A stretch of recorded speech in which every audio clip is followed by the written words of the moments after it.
What's going on, everybody? Welcome back to another video. So today I've been a little slow on actually getting started on this thing because I've actually been working on that underneath the car cover. That car is not mine. It's a buddy of mine, and we're in the middle of putting a cage in that. It's a drift car, so obviously it's a Nissan 240SX, an S13. So yeah, it's going to be a drift car, so we're putting an FD cage in it currently. But yeah, so I was busy doing that, threw a main hoop in that earlier today, but I really need to get started on my car. So plan of attack for today, got to pull all the bars out and clean them really well. I'm going to remove all the mill scale, that way they'll be ready for paint and welding, because it's going to be really hard to like reach up in there and whatnot once they're actually welded, to remove all the mill scale and actually get them ready to paint. But once I clean them all up, then I'm going to do the X-brace into the main hoop, and then throw them back in and tack them into place for one last time, get everything fit up really well, exactly where I want it, and then start welding in the front section. That way I can actually drop it down, weld it up fully, and then start on the rear section with the rear stays, the V, and the optional supports that I'm going to add to it too. If you guys are actually interested in that S13 build, let me know and I'll throw some content out on that too. But it's mostly his car. I'm just kind of helping him out with it when I can. All right, I'm gonna shut up. Finally need to get started on this thing. It's already pretty late, almost dark out, so need to get some stuff done before it gets dark out. And that way we can get the tubes in today.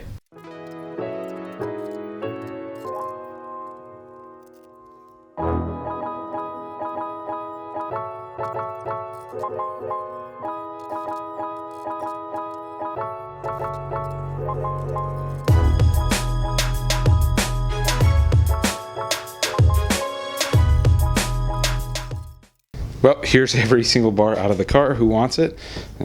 Free shipping to whatever GC you want it.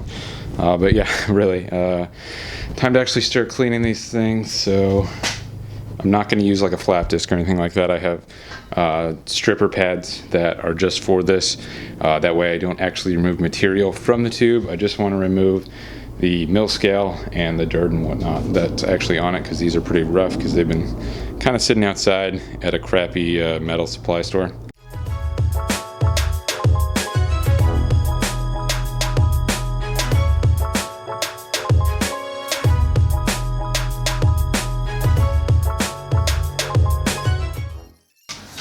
Going with sandpaper.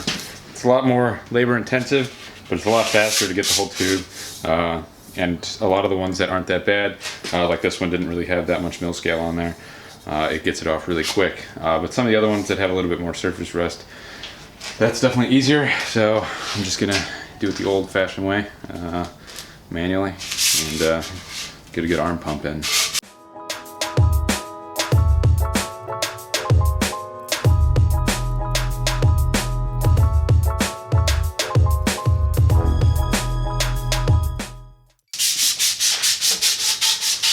This is like a shake weight commercial or something right now. It's really awkward, but I'm doing this on camera, right? Yeah. Yeah. That's good. Yeah, it's good.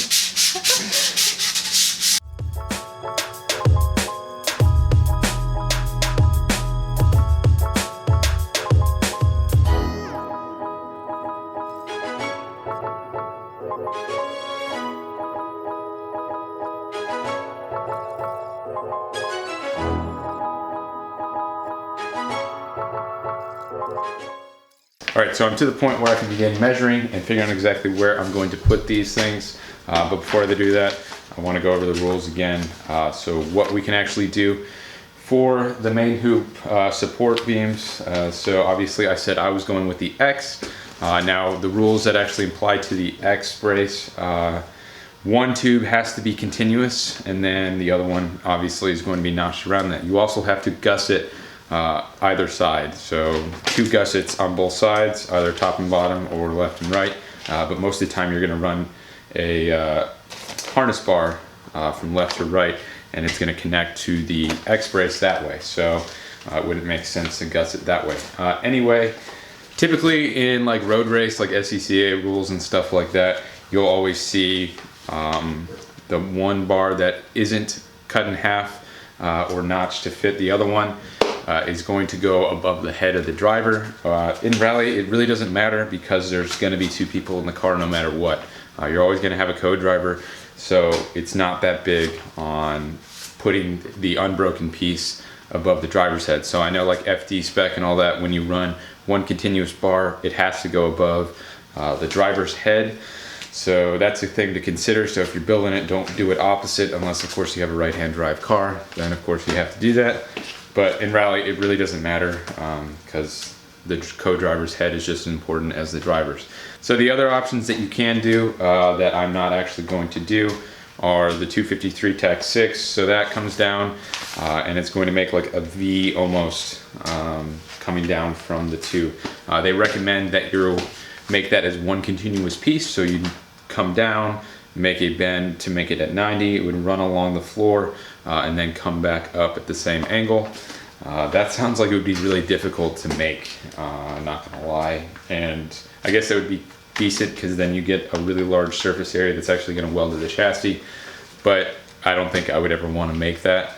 And then your other option is just the one continuous bar above the driver's head. I don't even know if it matters to be above the driver's head. I don't think it specifies in here. But that doesn't make sense. The X is definitely worth it for rollover protection. That way you're both protected with the same amount of support. Anyway, the only other rule that I have to keep in mind with this, because I know which one I'm going with, is my X-brace. So the top piece of the X that would mount like right here on the main hoop, I have to, wherever I join it right here, needs to be within 4 inches of where I actually join up the backstay. So that's a big deal. So you got to figure out exactly where you want to go because you want them as close together so that way they kind of work together as a node. The more tubes that come together and that are welded in a close proximity or even touching, the more forces of like a wreck would actually be applied. So if there's direct pressure applied like right here, in a rollover, something like that, and you have all 3 tubes that would actually be welded in right there, the forces are going to be spread out between all of those bars. Now, if you have a direct hit right here on the bar, and you only have the X coming down here, and then your mainstay comes down over here like 6 inches away, and then your front lateral joins in somewhere else a few inches away, all of that is going to only be absorbed by whichever bar is closest. So I mean, all of it's going to come into play, but it's a lot stronger if they can all come in together and they're all really close. So they kind of like share the load in a heavy impact. So 4 inches within connecting of the backstay, that's not going to be hard because I'm already going to put it right next to where I'm putting my front lateral, and then the backstay is going to go right behind that.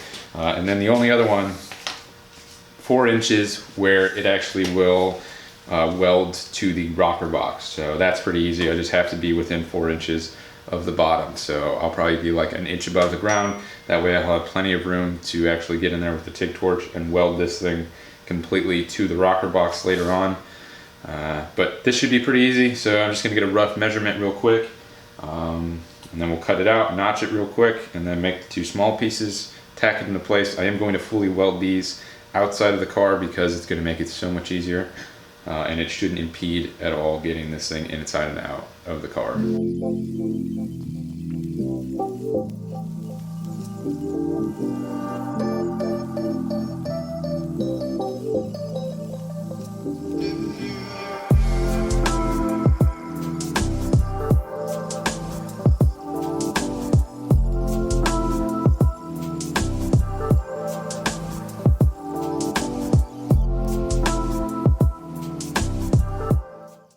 So the first bar is pretty much done. I just need to clean up the edges tomorrow. I'm pretty much done for the night. I've been sidetracked a little bit too much today to get much done. But just gotta clean up the edges a little bit more, like I said, and then it'll fit in there really well. The lower portion is right where the front lateral comes in and where the backstay will actually tie into the cage. So all 3 of them are gonna be like right next to each other. I will have to like massage the notch a little bit on like the front lateral, but it's nothing major, and it's just going to make it stronger because they're all going to be closer together and I can actually weld them together. All right, I'm gonna pick up right where I left off. So cleaning up these notches, getting these to fit right, and then I'm gonna clean up the tube completely, get rid of all the mill scale, tack it into place, and then make the other section of the X. And once I do that, then I'm gonna fully weld it, and we can throw it all back in the car.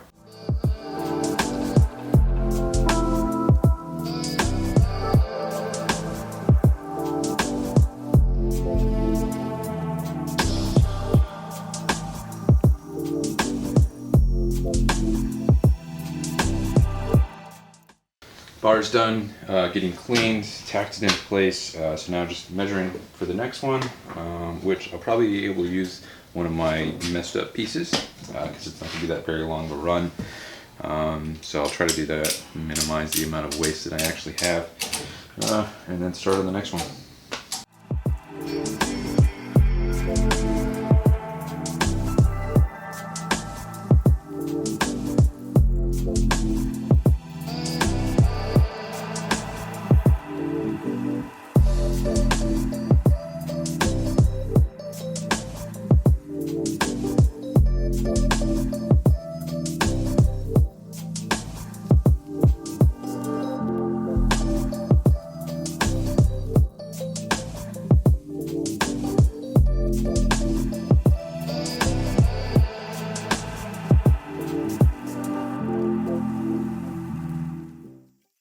Second part is in and notched. These notches took a while as well, just slowly finessing it so I didn't waste any more.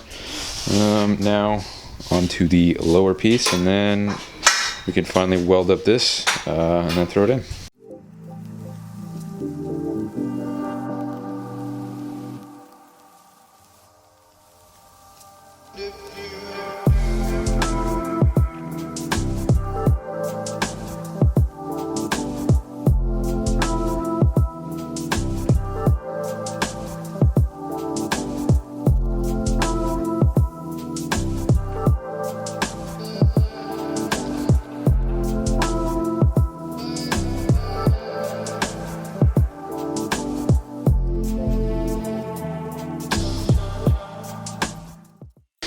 Finally got the notches done. As you can see, they fit pretty well. This one fits pretty good. Definitely kind of tricky to notch, but all of them are. If you don't want to waste tubing, you gotta really take your time. But I'm gonna pull them all out and clean them up really well so that they can look like the other two tubes, and then tack them into place, and then we'll fully weld them up. And don't mind the weird guy bending tubes right now.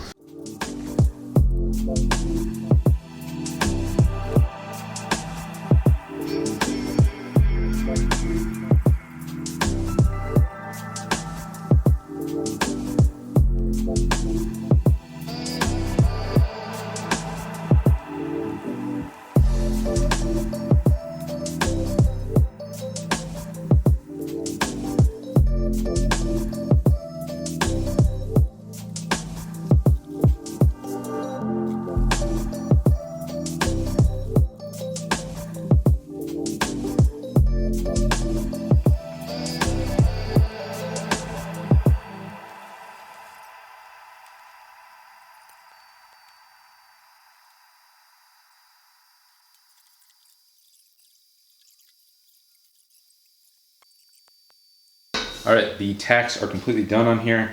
So I spent some time kind of cleaning up my garage just a little bit. That way I can actually weld this thing in some sort of a comfortable position. So I'm gonna weld it up real quick, and that'll probably be all I'll do for this video, but we'll see once I actually get done welding this up.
All right, just finished up welding all of the joints completely around. Went all right. Mostly kind of was in a comfortable position to where it was easy to weld, but quite a few locations weren't the most comfortable positions, but definitely not as bad as it'll be when I actually weld inside the car. So that was nice, getting quite a few joints actually fully welded up while it's outside of the car, because these would have been really bad where the feet go on. Getting underneath, that would have really sucked. So glad I got those taken care of outside of the car. So here are the welds. I mean, they look all right. Like I said, like I kind of get out of position. I kind of need to get used to welding some more of like round, so I actually like rotate my wrist a little bit more to keep the gas coverage and like the arc length to the correct length. But it turned out pretty good. Like I said, I'm pretty happy with how it looks. The bars are pretty even, angles are all good and stuff like that.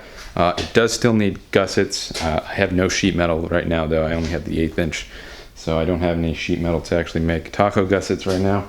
But those won't be hard to do when they're actually in the car. So I got to do the top of the joint and the bottom of the joint, and I'm going to leave it open on the sides so I can actually throw the harness bars in there.